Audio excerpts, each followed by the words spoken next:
care who they put in there at tackle. Woo! They got to deal with that. There we go.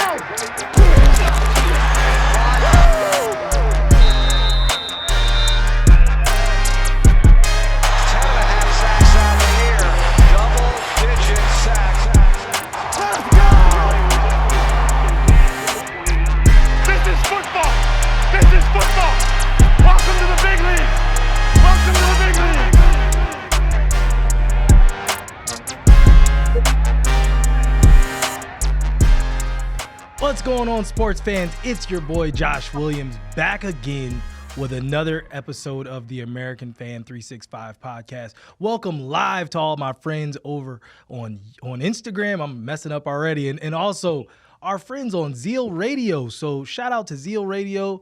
I'll tell you guys more about that another time. But we're starting to grow. Things are getting a little exciting. As you can see, I've got my Kansas City Monarchs Jackie Robinson jersey on today. I'm feeling kind of nice, but we got two big interviews today. So without further ado, before I throw it to the man in the back, we got to introduce him right. So here comes his video montage. Go ahead and run that clip. Run my tape.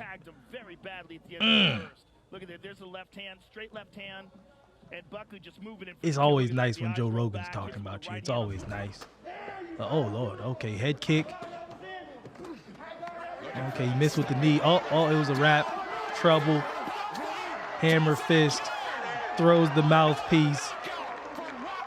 Gets real ignorant. I had to make sure to zoom in on that knot on his head. Oh, man. Oh, this is one of my favorite ones, though, right here. Buck was wilding out on this one. I'm not even going to lie. We talked about this right after the fight, too. I'm not even going to lie. It's the scream.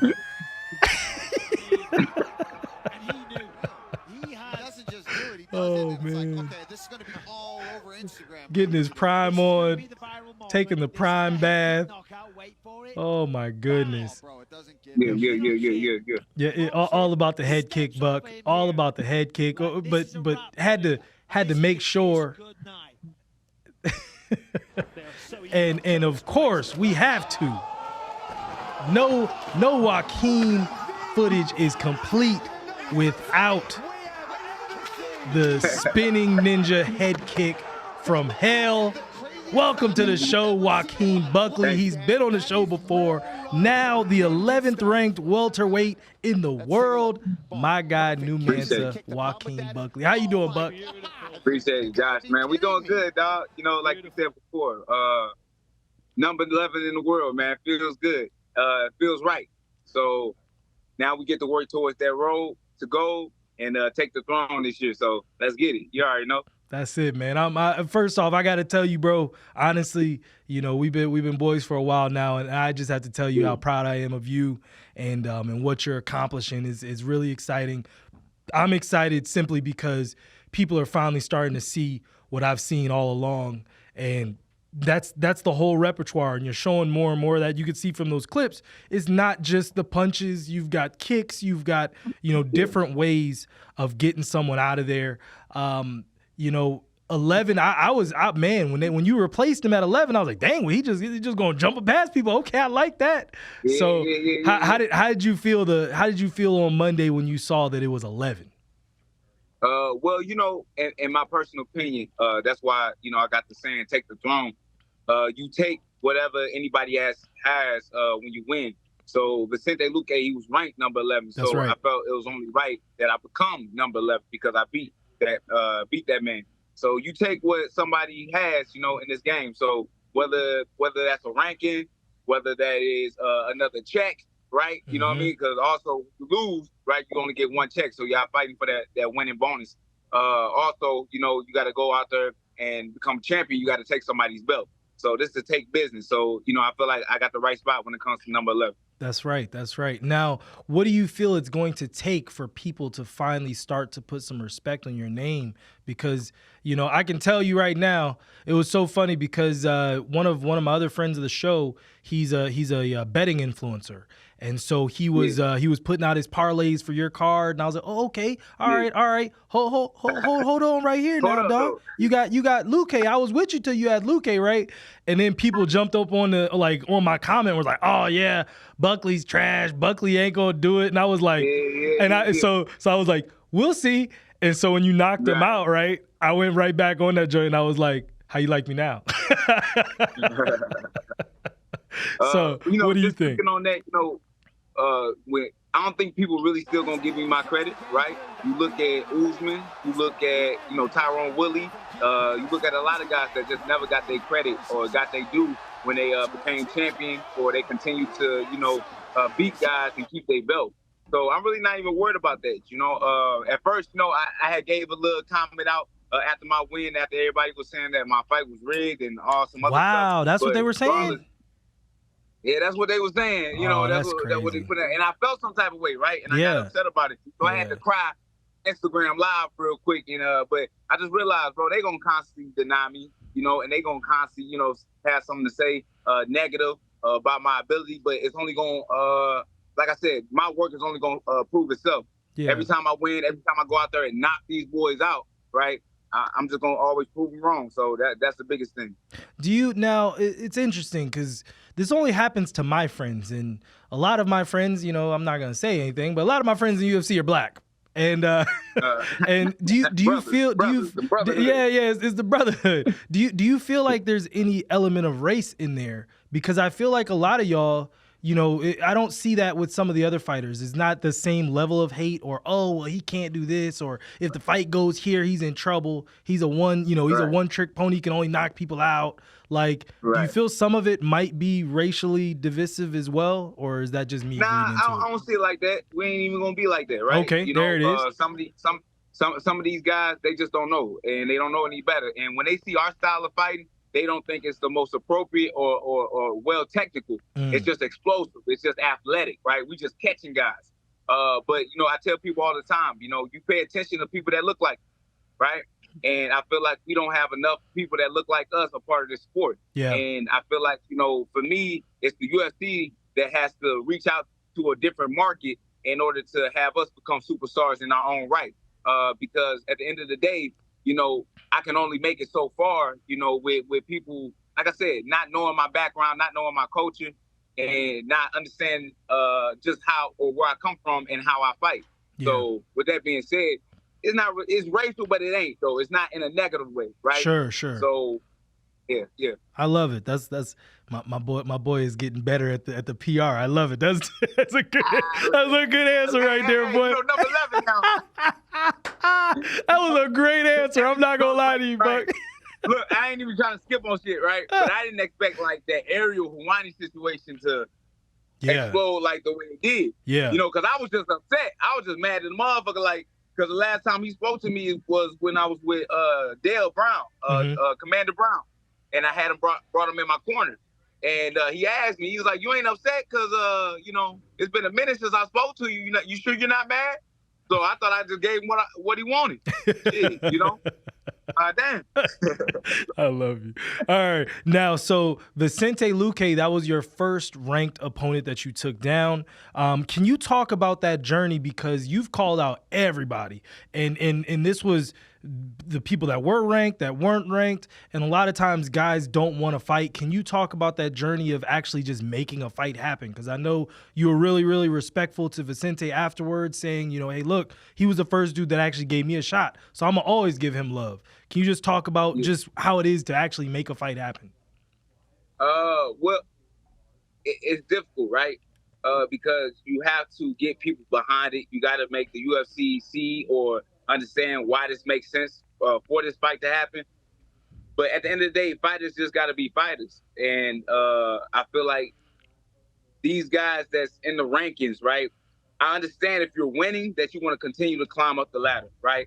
But there's other guys that, it's back and forth, right? Where they win some or they lose some. You got to be the guy, unfortunately, to give guys a chance to be at the rankings because you had your shot. So if you find yourself in a situation or in a scenario where you lose into, the top 5 guys, right? And then, you kind of mid-range and right with 8 and 10 or 11 and 12, Sure. right? Then sometimes you're gonna have to fight a non-ranked guy. Yeah. Right? To prove that you need to hold that spot in the ranking. But so when it comes to that process of trying to find fights, it's really up to the fighters, bro. It's not me and what I can do, right? It's finding somebody that's willing to take the fight. Yeah. Okay. I love it. I love it. Well, first off, if you guys like this interview, please make sure you smash that like button, share it with your people. If you love Joaquin, definitely give him a shout out, give him a follow. Baby. That's right. All that love. That's right. Give him a follow as well. Man to 94. There it is. Now that you've checked Luque's chin, you said that you want to fight next month in St. Louis. Are you excited to do that? Is that still possible? And, with you, it's stay ready versus getting ready, right? You always got to stay ready. Exactly, right? So, that's still on the game plan is to fight May 11th, but we haven't heard anything from the UFC yet. So I've been telling everybody in St. Louis, if you guys want to see me on the card, I need y'all help. So we've been doing a lot of promo down here. I got a lot of things coming for St. Louis, a lot of events that I'm going to be heading out to help promote myself. Hey, what's up, baby? What's up, man? To help promote myself in St. Louis. So I got a guy right now that's shouting me out, so everybody want to see me fight, man. May 11th, bro. Yeah. Let's get it.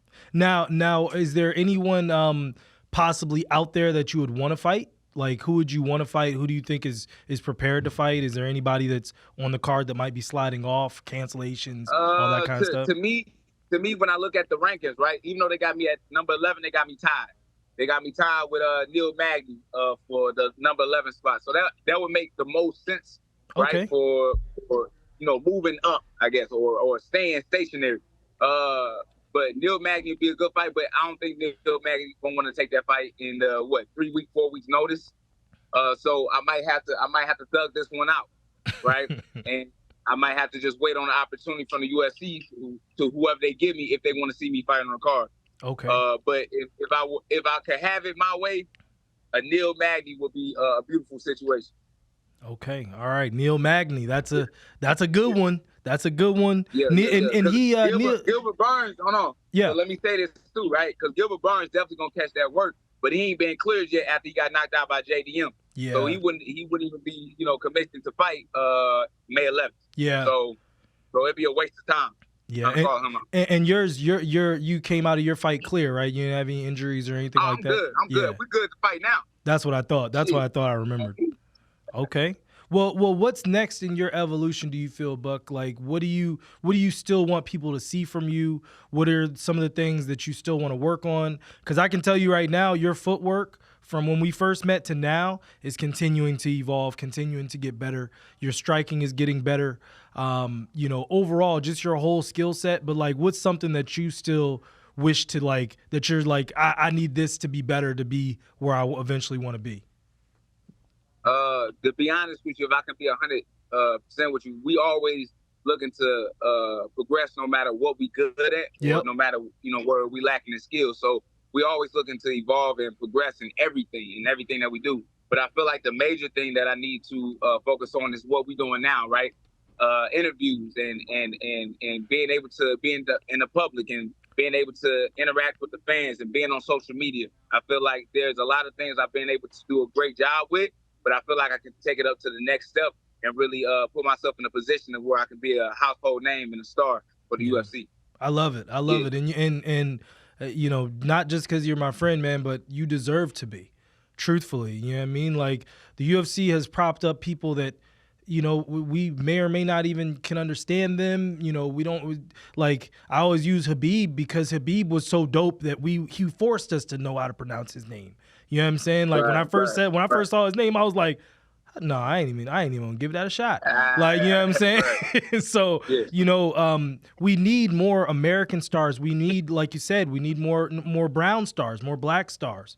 And you continuing to do these kinds of things, continue to do interviews, you will only get better from them. I'll tell you that. Just the practice of it, it's like anything else. The more you practice it, the better you'll get. The more you'll see when guys are trying to trap you or trying to do things. You know what I mean? Like you'll learn how to massage and maneuver around that nonsense as well. So all that stuff is coming. You know what I mean? It's all in the cards. What do you think about UFC 300? I know you're coming back in town this week. What are you excited about with this card? Is there any kind of like dream match that you wish that they would have put in or anything like that? What do you think on 300?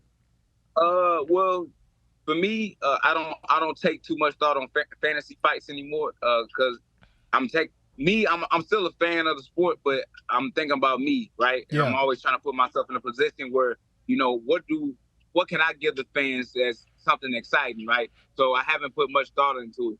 But to be honest with you, you know, regardless of that fact, I think that this UFC event that they done thrown is massive, obviously, right? But not just the number itself, but you see the names that is on there, right? With Aljamain being on there, with Diego being on there, with Zhang Weili, you know, fighting for her belt, you know, and trying to retain that. And then obviously our boy Jamal Hill, you know, coming back and taking his belt back from Alex Pereira.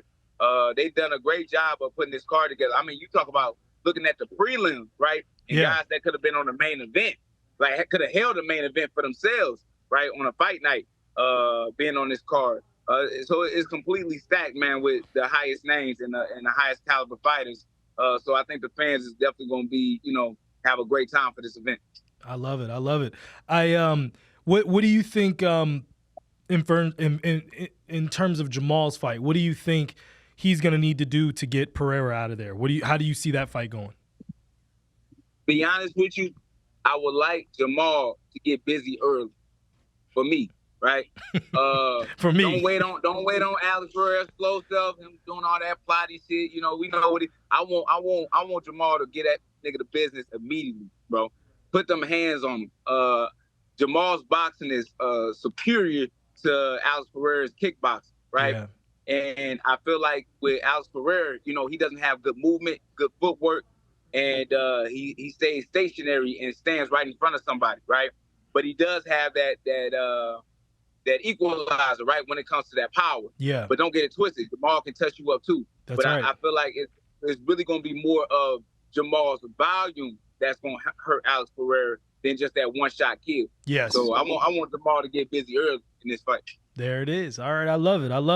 Well, before I get you out of there, before I get you out of here, I gotta talk about one of the last times we were out here. You know, me and Buck are movie buddies. Pause. No Diddy is the new way to do it, right? That's the only way to do it. That's the only way. No Diddy. No Diddy. But like we went to see what was it? Fast and Furious 8 or 9. I don't know which one they're on now. 10. But was it 10? But and I have to say that Buck is the best person to go to the movies with ever. Like we literally became the movie. Like people were waiting on Buck's commentary for the movie. So when you get back out here, you gotta get back out here in June. We gotta go see Bad Boys and 40X. We gotta go see that. Oh yeah. Because that's gonna be nothing but ignorance. Yeah. But what tripped me out though is not just a movie theater. It's what kind of movie theater you took me to. Yeah. I didn't think it was gonna be an amusement park that you had me on. God damn, boy, the seats on rocking. Nigga, I'm getting splashed with water. I'm like, what the fuck is going on? And then look, they had hurricane winds blowing. I'm like, nah. Nigga, I like to just sit back, watch a movie, and react to it, nigga. Not actually be in a goddamn scene. We were involved. Listen, I've told people many times before, 40X needs to sponsor me because I be bringing people to 40X movies, and 40X is different. If you haven't been to one, God bless, get to a 40X theater in your city. Yonder. Well, Buck, I appreciate you, bro. And listen, you already know. I think more is coming. This year, this is your year, man. This year, let's get up into the top 5. Let's really push this thing, and get to the next point. So I'm really excited just to see where you take it over the next few months, man. For real. Man, I appreciate it. And like I said, all this work is finally paying off. I've been speaking about this and been speaking on this for a long time. that I'm here to take the throne, because ain't nobody gonna give me nothing, and ain't nobody gonna put me in a position where it's just like it's gonna be easy. So I'm looking to take the hardest route to get where I need to be. But best believe, man, it's gonna be worth it. That's it. That's it.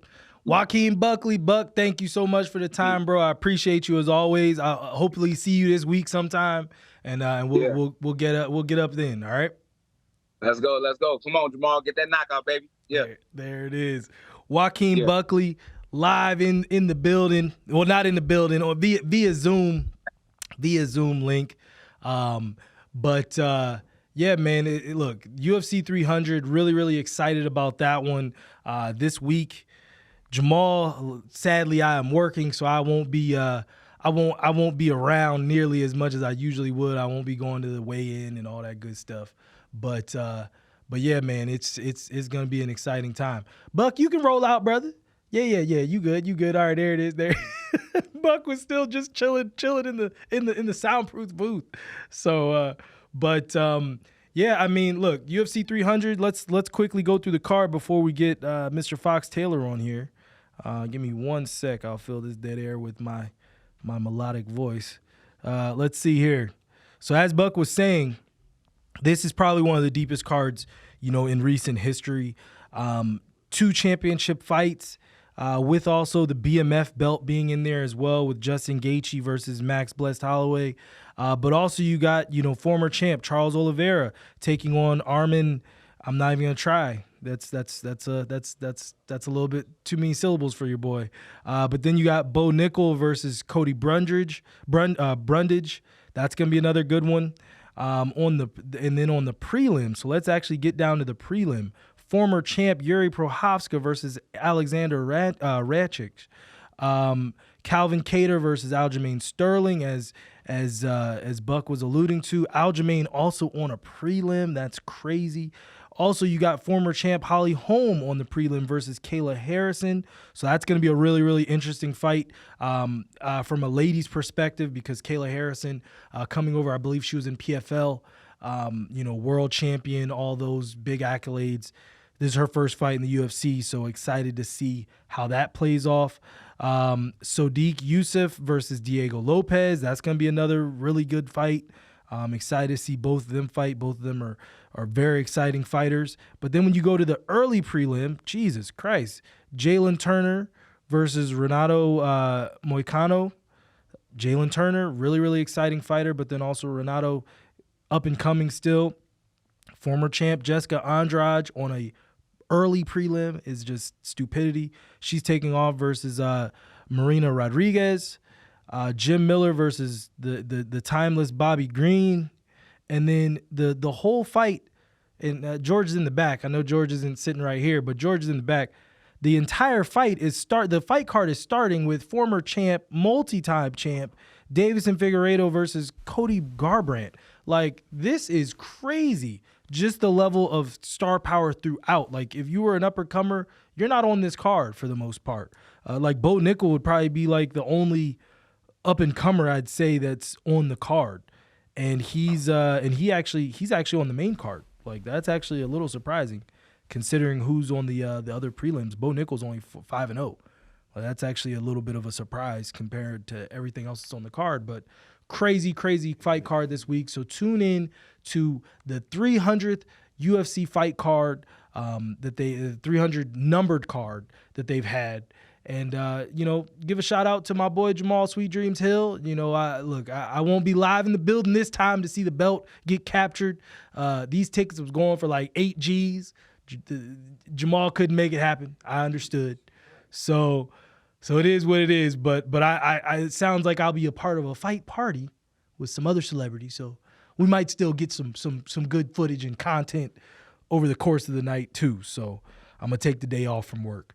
I'm going to just say I'm sick. It is what it is. Only a few people will know. But without further ado, he's jumping on early, which is beautiful. So I'm never upset to see that. So we've got my guy Fox Taylor coming in the building. But before we start that, I have to give a shout out to our friends at Coco Love. Our show and interview today is brought to you by our friends at Coco Love, the beverage of choice of the American Fan 365. head over to www.cocolovewater.com for your own case of coconut refreshment and use the code TAF365 for your discount on Hawaiian Beach vibes.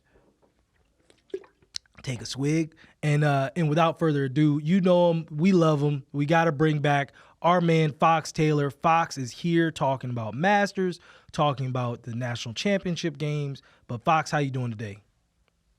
I am doing lovely. How are you guys doing? Can you hear me okay? Yeah, yes, sir. Yes, sir. Not bad at all. You got a whole little studio set up at your crib. All right, I see where the Fox Fridays are gonna come. I like it.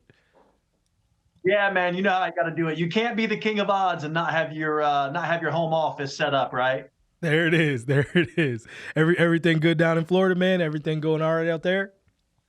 Let me tell you something. Today is one of those picturesque Florida days that when you envision Florida, if you don't live here and you think about what Florida looks like in your mind, that's what today's weather is like. It's absolutely beautiful. That sounds like 83 to 85. That does sound nice. We're at about 65 with a nice little cool breeze. I'm telling you, Josh, it's just lovely. There it is. There it is. Well, we're gonna get started, but I did have a question that like literally it popped in my mind as I was coming in. I started seeing an article about it, and it was interesting. And I know I didn't tell you this one because I was like, all right, I want to get some shock value with this one. But the question is, do you think this generation of sports fans, so the younger guys, maybe the 20-somethings, do you think this generation is going to be messed up by sports gambling? And I guess the secondary question to that is because, it's not so much of a, like, we were fans of teams, of players, but our players tended to not move or leave places. They were in one spot. So those were our people. Now, everybody's a carpetbagger. Everybody's leaving, transitioning to different markets. And so people just follow players. Do you think that sports gambling and parlays and same game parlays and all that kind of stuff, do you think that that's starting to tear into the fabric of what the game is versus what the game can do for me? Well, that's a phenomenal question. And I tell you, there's probably two or three different parts to this in terms of an answer. The first thing is, it sounds like what you're asking based off what you just said is talking about the fabric of America. Is it kind of tearing at that? Is it affecting households and individuals in terms of, monetarily and financially and everything? And, I have to be 100% honest. Of course, that answer is yes. And the reason why that answer is yes, this, and I think a lot of people probably know this, is that with sports gambling being so readily available, you don't even have to leave your couch. So between all the different sports betting platforms, you have all these different people, young or old. Nobody's even got to leave their couch to be able to sports gamble today.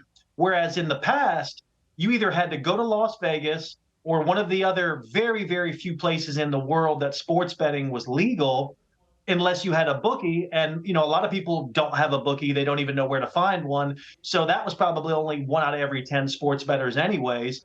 And so it wasn't tearing at that fabric. It wasn't making as big of an impact before. Don't get me wrong. It was definitely there. And if you're somebody who can not only enjoy sports betting, but maybe even somebody who is subjected to, if you start the sports bet, maybe things could spiral and get out of control if you were not careful. If you are one of those individuals, and now here you are with the ability to get on all these different platforms, it absolutely could make a negative impact, And I said that there was multiple answers to the question that you asked me. I guess one other thing I'd like to throw in there is I'm not a huge parlay guy. I like to do a parlay whenever I'm on top, meaning that if I'm ending my week and I am thousands and thousands of dollars up for the week, just to give you an example. And hey, towards the end of the week, I want to have a little fun. I want to put together maybe a 2 or 3 teamer for, let's say, $500 or a nickel, whatever the case may be. You could mess around with that whenever you've got your bankroll where it needs to be. Yeah. I'm getting at something though here. Most of these players who are out there and they're gambling, especially younger ones, the platforms are making parlays look like they are just so easy to hit. And guys, can be tough to win one game, let alone trying to win 6, 7, 8, 10, 12. So when you see these ginormous parlays on Instagram and social media, guys, what they're not telling you is it probably took those individual bettors dozens and dozens and dozens of times in parlays to probably hit one. Yeah. So how far are you in the hole by the time you hit one? And then, Josh, this is the last thing I'll say about it, and this is a fact. This is really important for everybody who's going to hear this right now while we're live and, of course, watching later. Guys, listen up.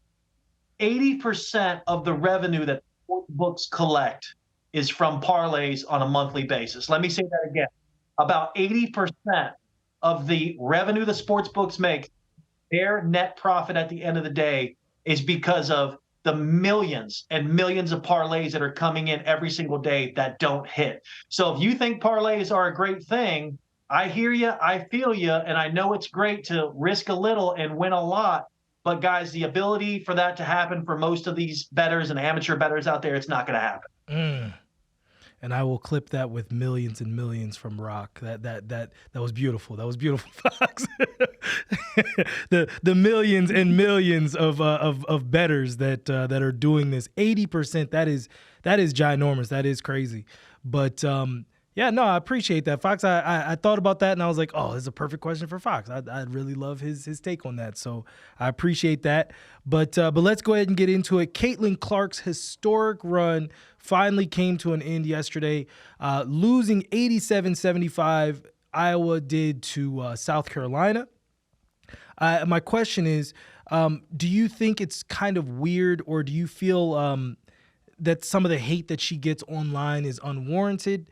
And I guess the other side of that as well is, do you feel like maybe some of the coverage that she was getting was a little overdone as well, just in terms of from ESPN and those kinds of things? I'll give it to you first.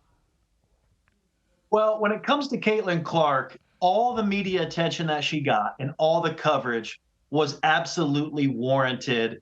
This young lady completely changed the women's game. And whether you like that or not, and this is just for everybody who's going to have a take on it and who's listening, whether you like that or not, you have to admit there has never been a female basketball player, right? Women's college basketball player, let alone really honestly even a professional, because of course she's going to be a professional, who has captivated our nation and the world for that matter, the way that Caitlin Clark has.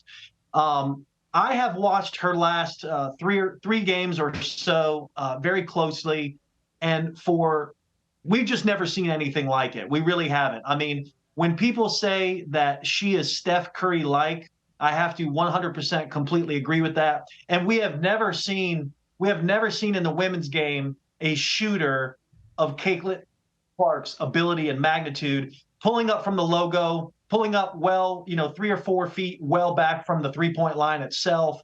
And she's not just a set shooter either. We've seen a lot of set shooters come through women's college basketball in the WNBA. She's coming off screens, Josh, and she's making long three-point shots off of screens. Very, very similar the way Steph Curry can literally just catch it and just fire that thing up so quickly with the proper mechanics, I may add, and they're going. And so if you look, one night ago when Dawn Staley, the South Carolina Gamecocks national championship coach, at the end, she gave Caitlin props whenever she was giving her she was welcoming the fact that they had won the national championship, and she had the floor, and she even gave a lot of praise to Caitlin Clark and how much she has uplifted the game. Guys, look, if Dawn Staley, the woman and the coach who just led the South Carolina Gamecocks to a national championship, if she can uplift Caitlin Clark and make sure that in the middle of her team celebrating that her name is mentioned as one of the GOATs of the game, then I think that's pretty much fair to say that she has officially arrived. And like I said, nobody has put up those kind of numbers. We have casual fans that are tuning in to watch women's basketball for the first time because for so many years it was considered stale, and that's just the truth. I think to piggyback on what you were saying, because like celebrities were saying basically like, oh, they need to be covering more of South Carolina, and that's fair. I think, but the one thing that you can kind of pull back from is that she just broke every record that there was to break, basically. Absolutely. And so ESPN was kind of soaking in those last moments because she's never going to be at Iowa again.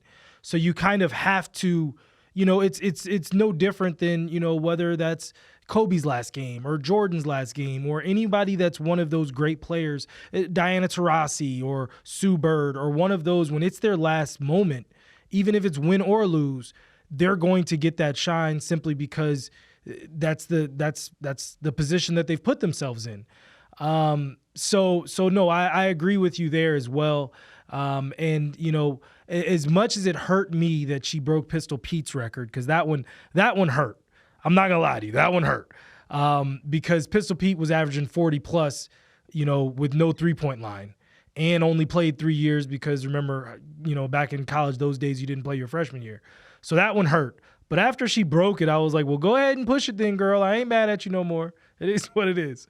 But yeah, so I'm excited. It was an exciting game, but listen, South Carolina finishes their season 39-0. This is now Dawn Staley's third national championship. Do you think this puts her up in the Gino Auriemma and Pat Summitt air now? Is she starting to walk amongst those greats, do you think?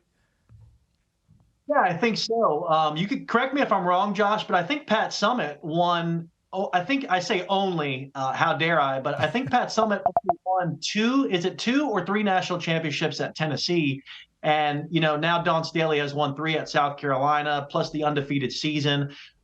We're never going to see another Gino Auriemma. I mean, this guy has taken his team to the Final Four, I think, literally like 18 out of the last 20 years, something just crazy like that. I could be just a little off on that statistic, but I don't think I'm far off. And so we're not going to see another Gino Auriemma probably, but 3 national championships and also you couple that with the undefeated season. It's just quite amazing. So I think she's on the Mount Rushmore of female coaches already. I mean, again, just 3 national championships alone is very telling. And so I think that we have to have her in that conversation without a shadow of a doubt.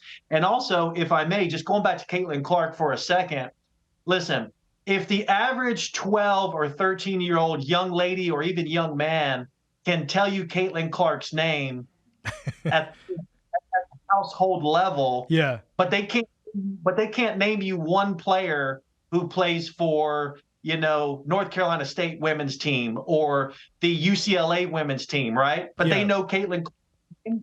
That means that she earned it, because that's years ago, you wouldn't have been able to name too many female basketball players unless you were just an absolute diehard of female women's basketball or women's basketball, excuse me. And, I'm happy to see the women's game. I have a daughter. I hope that she picks up basketball when she's old enough to do it.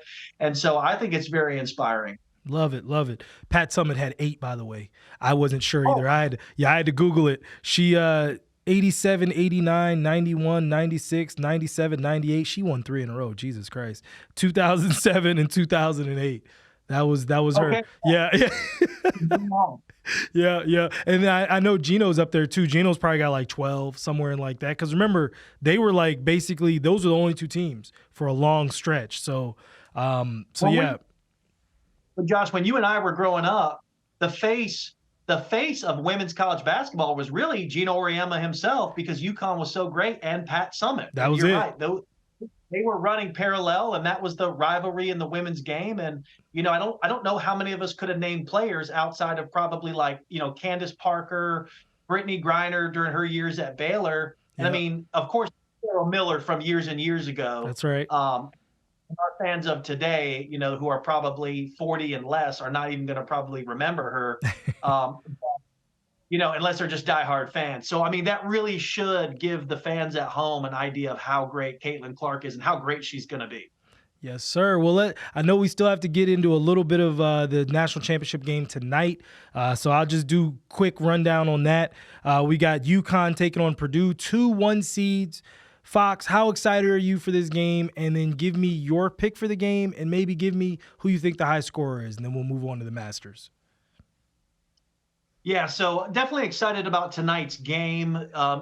This is the matchup that was most commonly predicted in all brackets universally. I think I can say that with a lot of confidence. I think if most people would have said, hey, you got to pick the two that are going to meet the national championship game based off of when the brackets themselves came out, you probably had Purdue and UConn, just based off of knowing how much success that they had during the regular season and what those teams looked like.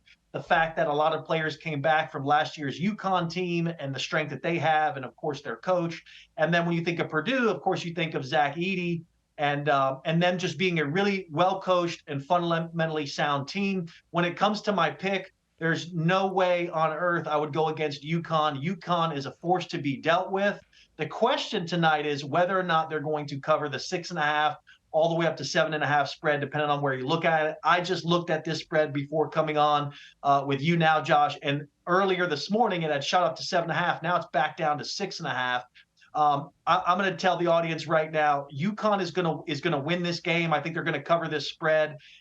Even when they played Alabama, a very run and gun, high scoring team, the highest scoring team in the tournament, they still beat Alabama. I think it was 86-72 by 14 points. They're averaging beating their opponent by 14 points or more just in the tournament alone. Yeah. So there's no way I'm going against UConn. You asked me, I think, who the highest score is going to be tonight. That's going to be really hard to pin down because I think what's going to happen is I think UConn, to a certain degree, is going to let Zach Edey kind of do what he does. Because one thing about Edey is he is a great player. But, like, for instance, he was great against North Carolina State because North Carolina State, outside of the Burns kid, didn't really have anybody who could really be his equal. And tonight, you're not going to see that. UConn has their own 7-footer that's going to go against Edey. And I'm not a big fan of Edey's footwork in the lower paint. When he plays other really big guys, other really big opponents who can knock him around a little bit, I say that it's hard to knock around a guy who's like 7'2", 250 pounds. Might even be more than that. But my point is UConn is very strong. They have a good, strong down low presence. They might allow Edey to get some easy stuff downstairs because Purdue does not have the same guards, the same length, the same wingspan that the UConn guys have. And I'm telling you right now, you can let Edey get 30 tonight. It won't matter. UConn's still going to win this game. Dang. All right. You heard it. You heard it from the king of odds, Fox himself. So let's go ahead and switch gears. I know, so Fox, we got about 16 minutes on the clock, but let's switch gears. Let's talk about the Masters. The first major of the year in the PGA is this week, starting on Thursday. You know I always got to ride with Tiger. But let's talk about the Masters, Fox, and let's go through some easy money that you see that's out there for sports bettors. And give me your dark horse. Tell me who you think's going to make the cut. And maybe even how many aces you think we'll see. Yeah, this is one of my favorite times of year is Masters time. It's just it's a wonderful tournament. Like you said, it's the first major of the year. There's so much rich tradition and history. There's nothing like the Masters. And if you're a golf fan and you watch, then you've probably heard Jim Nantz say something very similar to that, right? That there's just no other time like the Masters. It's just it's such a well put together tournament. But if you're listening to this right now, you're wanting to know how you can make money. And guys, look, if you've never bet on golf before, or you're scratching your head and you're thinking, wow, I normally like to just bet on basketball and football and, all that kind of stuff. Hey, I get it. But listen, sports bettors, when you have the opportunity to get odds of 30-1, 50-1, even 20, 25-1 by picking not only the winner of the Masters, but also just a plethora of other very interesting prop bets and tournament bets, the head-to-heads, the different matchups. It's definitely something that you should be looking at because remember, as a sports bettor, you're always looking for value. Okay, when we bet basketball and football, traditionally what we're looking at is essentially just under even money for the majority of our bets, as we're usually risking $1.10 to win $1. Do the math if you're risking more than that, of course. And so that's the beauty part about betting golf, in this case, talking about the Masters. And so if you like making money, then the Masters definitely have your attention. So I wanted to preface everything with that. Josh, let's start with the aces. You asked me how many aces do I think there's going to be this year? Typically, when there is an ace in the Masters, there's usually only one. Last year, I don't think we had a hole-in-one at the Masters, but I certainly know that we had one the year before, because the year before, Stuart Sink had an ace, a hole-in-one on the second day. Last year, I don't think we had a hole-in-one, but if you look at the odds today, what I'm seeing right now on will there be a hole-in-one right now is minus 220, minus 225. I just don't like those odds. This is going to be one of the first years that I'm going to be on that I am not going to be betting the hole-in-one this year, because to bet a hole-in-one, you have to bet more than $2.20 to make a dollar. Just mathematically is not making sense. And so if you don't like a hole-in-one, okay, that's plus 145 right now. That could be good money if you want to take that risk. But there's my answer when it comes to the aces. Moving on from there, you asked me, some easy money, right? So let me give you an easy money bet. This is going to be one of the few free picks that I give out today for the Masters, which is, guys, I want you to bet Bryson DeChambeau to not make the top 20. Bryson DeChambeau has participated in 7 Masters, never cracked the top 20. He's a great big bopper. This guy can fire it off on par 4s and par 5s, but he is just atrocious when it comes to his chipping game and navigating around in terms of his putting game. So, guys, you can get Bryson DeChambeau to not crack the top 20, somewhere between minus 125 and probably minus 140. It's subjective based off of what platform that you're looking at. I don't see Bryson DeChambeau, with all this great talent in the field this year, so many great golfers, for him to struggle in those areas that I've mentioned. I don't see him breaking the top 20. That's going to be one of the free picks I give out here on this call. I really don't see him being able to do that. If you like making money and you want to talk about some dark horses, guys, there's a lot to choose from this year. As I mentioned before, when you're looking at different golfers and the return that you can get, I mean, when I think dark horse, I'm thinking like 25 or 30 to 1. My favorite dark horse for the tournament, if you want to call him that, Cam Smith, the Australian, he's at 30 to 1 right now. It was only a couple of years ago that he gave Scotty Scheffler a run and ended up finishing second the year that Scotty Scheffler 2 Masters ago won on that Sunday. And so Cameron Smith was just spectacular. He is from Australia, and these guys that are from Australia and South Africa, they're very good at playing in bad weather. And by bad weather, I mean if the wind picks up, if it's raining or drizzling, if it gets wet out there, these guys know how to navigate based off of playing in places, again, like I mentioned, Australia, South Africa, etc. These guys, the bad weather doesn't scare them off. It doesn't affect their confidence. If you're going to give me a guy who finished in the top 5 in the last couple of years and is consistent at the Masters, I like Cam Smith at 30 to 1. I think that's a great dark horse. Now, you mentioned Tiger Woods, Josh. Your boy Tiger right now. Yes. Tiger Woods is 150 to 1 right now. Yes, he is. So that means if you bet $100, guys, if you bet $100 on Tiger Woods right now, you would make $15,000.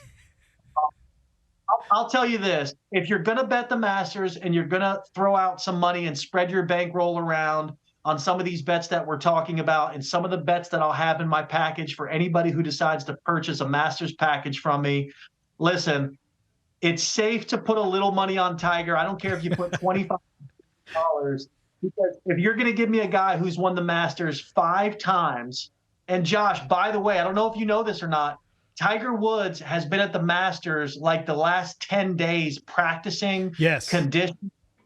He's been there almost 2 weeks now. By the time that he tees off on Thursday, he will have been there for 2 full weeks practicing, getting used to, getting reacquainted with the course. Of course, I always like somebody who's a previous Masters winner. I think you always have to take that in consideration when you're talking about Augusta, because it is such a difficult course. Yeah. So, guys, if you like Tiger, I cannot blame you because he's 150 to 1. If that value wasn't there, I would not be interested, because he could come out rusty, but those 2 weeks of practice that he'll have leading up to it could also get that rust off. I think it's worth having a very small part of your bankroll on him, because it could be one of those huge returns. Yeah, like seriously, like Fox just said, I put $20 on Tiger to win. $20 I think was still paying, it was still paying out. Like it was, I think it might even have been $1,000. It was something crazy. So, like, listen, that's one person that it's not like, Fox Taylor randomly in the Masters card and it's like, oh, who's this Fox Taylor guy? Like, it's Tiger Woods. If he's healthy, it all comes down to health. And like Fox was saying, he's been there. He because he's a former champion, he has a green jacket. He's also a member. He's a member of Augusta, so he can play anytime he wants. So he's been there preparing, and the biggest thing really is that ankle. And if he can maneuver and walk his way around that course, as Fox was saying, he's been out there practicing. So he's been out there figuring out, I don't want to hit over here because that's going to be a lie that my body's not going to be able to handle. It's perfect. So I'm excited. It's the Masters. It's always a great time. Thank you, Fox, first off for those picks. As Fox was saying, if you do wish to buy or purchase some of his packages, because he has a whole Masters plethora of picks, make sure you shoot over to the King of Odds. And I'm sure that he will be tagged in this as well. But make sure you shoot over to his page and get some more information on his picks for the week as well as other sports. But yeah, man, what else is going on, Fox? What else is going on in your life, man? Well, there's so much that leads up to the Masters because there is a clientele, there is a huge base of people that love to bet golf. If you look around Instagram, you'll see all kinds of special events and watch parties that are going on even in Las Vegas. I had originally planned to be in Vegas to watch the Masters, but now that we have the Hard Rock Bet here in Florida, it's that much easier for me to not only lay all my bets for the Masters, but also be able to live bet without having to be in Vegas to get all this done. So it's great that we finally have sports betting legal here in Florida. I wasn't sure if we'd ever see the day or not. One thing I did want to fit in to everybody that's going to be listening, again, whether it's now or later, is be very careful to bet the favorites when it comes to this Masters tournament. So if you look at Scottie Scheffler, he's 3.5 to 1 right now. A lot of people who don't know golf or who just follow kind of like the big headlines, I know Scheffler looks really tempting right now, but at 3.5 to 1, guys, it's not great value. If you're going to go into this tournament and you're not going to use myself and you're just going to go in this, my caveat to you would be this. If you're going to take a favorite like Scheffler and you like those odds, even though your boy doesn't, I will tell you this. Wait to live bet Scotty. Once the tournament starts, you might get lucky enough where he has a bogey or two to start the first round, or maybe he doesn't have a great day his first 18. And instead of getting him at 3.5 to 1, you can get him going into the second day, maybe at something a little bit more attractive, probably 7, 8, maybe even 10 to 1, depending how his first day goes. Because don't get stuck in handicap or don't get stuck essentially on day one going into it at 3.5 to 1, and then suddenly later on he's not looking so great. So. Yeah, look, and I've learned from having more and more bettors on this show and then also being on other shows, value is very big. And a lot of times I feel like people bet out of impulse. Obviously, gambling is an impulsive thing anyway, but people bet early, and it's like you just said, Fox, if you wait a moment and maybe he does come out cold, but he just has to make the cut. Augusta is people have always said, and Tiger has said this too, you can't win a major on the first day, but you can lose it. So, you know what I mean? So waiting till day 2, if you like him, yeah, maybe he's 20th and now it doesn't look as good. Now his odds have slid back towards you. Yeah, go bet him now. You know what I mean? So that's really good knowledge. Absolutely. Yeah. Yeah. Well, Fox, thank you so much again for tuning in, brother. Thank you for taking the time. We do have to get these Fox Fridays cracking soon, so maybe once the playoffs get started, we can start doing some Friday stuff. I see you got the setup already set up, so now I gotta do something in my house to look halfway sexy because it's just gonna be butt naked walls behind me. So we'll see. I want to say thank you for having me on the show. It's always a pleasure, brother. For everybody that's watching and that will see this, you can go to thekingofodds.com, check out my different packages, or you can simply go to my Instagram, _King of Odds. If you shoot me a DM, I will certainly get back to you. You're always talking to me. Whenever a lot of people Instagram message me, they always wonder, are they actually talking to me or not? You are, in fact, talking to Fox whenever you or DM me rather. So it's been a pleasure to be on, man. I really appreciate it. I'm hoping to look forward to hearing from some of your fans and some of your followers. And let's make some money on this Masters week, baby. There it is, the King of Odds. Thanks so much, Fox. And thank you guys so much again for tuning in to another episode of the American Fan 365. Please make sure you like, share, and subscribe. These videos are really starting to pick up some heat, so we do appreciate that. We also have to talk about Jersey Jam before we get out of here. The Jersey Jam finals are set. I was gonna probably have some of the people on today, but we ain't gonna do that. It's all right. I ended up getting some, getting some heavy hitters on today. So, but the finals will be sometime this week. I'm gonna let you guys kind of get a couple days off before I launch the finals. But it's John Vu coming back for a repeat championship with his Vince Carter Purple Fever jersey, the OG Raptors jersey, and he's going up against Coach Terrell Hollins in the White Hot Heat LeBron James jersey. You all that watch the show already know who I'm pulling for. I'll just leave it at that. I'll see you guys next time.